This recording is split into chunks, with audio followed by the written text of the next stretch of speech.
అస్సలాములేకుం నమస్కారం.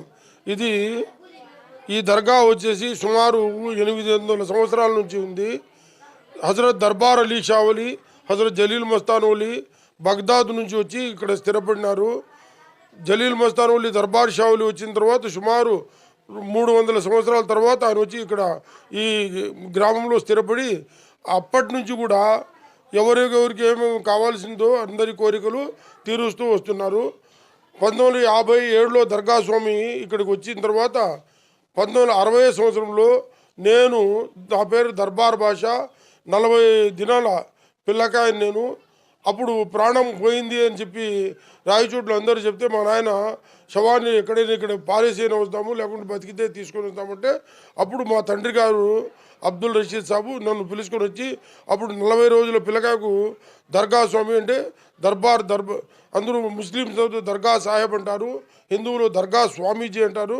ఆయన నన్ను పిసికి నాలో జీవం వచ్చేట్టుగా ఇచ్చేశారు. ఆయన దర్గా స్వామి గారు ఇక్కడ సేవ చేసుకుంటూ ఇక్కడ స్థిరపడి అందరికీ ఆయురారోగ్యాలు ఎటువంటి కష్టమైన పనులు కూడా ఆయన చేస్తూ దర్బార్ షావలి దీవెనలతో సాధిస్తూ వచ్చినారు. దర్గా స్వామి శివైక్యం పొందిన తర్వాత మాకు పీఠాధిపతిగా దర్బార్ షావలి స్వామి జలీల్ మస్తానోలి స్వామి వాళ్ళ అన్నకుమారుడి దర్బార్ శివ గారికి ఇచ్చారు.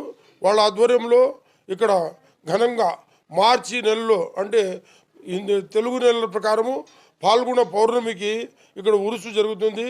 ఇక్కడ హిందూ ముస్లిం అనేటువంటి భేదభావం లేదు. కవాలి అందరూ కూడా కలిసి ఏర్పాటు చేసుకొని కవాలి అత్యంత వైభవంగా జరుగుతుంది.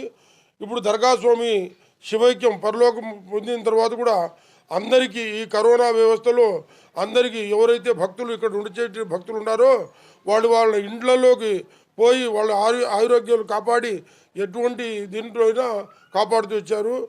ఇటీవల అయ్యూబ్ గారికి మన నీలకంఠరావుపేట సర్పంచ్ అయ్యూబ్ గారికి పెద్ద యాక్సిడెంట్ జరిగితే నేను జాఫర్ గారికి ఫోన్ దర్బార్ షావలి దర్గా స్వామి కనిపించి నువ్వు 1000 రకాతులు నమాజ్ చదువు, ఆయన బాగా ప్రాణంతో బయటికి వచ్చి మళ్ళా గుర్రమూలే పరిగెత్తాడు అని చెప్పిన తర్వాత ఆ విధంగా పాటించడం జరిగింది. ఇది ఎవ్వరు ఇక్కడ హిందూ ముస్లిం అనే భేదభావం లేదు. ఎప్పుడు నిత్యాన్నదానం జరుగుతుంది. హై స్కూల్ నడుస్తూ ఉంది. హై స్కూల్లో కూడా ఉచిత భోజనము, పుస్తకాలు అన్నీ కూడా సమకూరుస్తున్నారు. తర్వాత చదువుకునే పిల్లోళ్లకు రామాపురం మండలమనే కాదు ఇక్కడ వచ్చే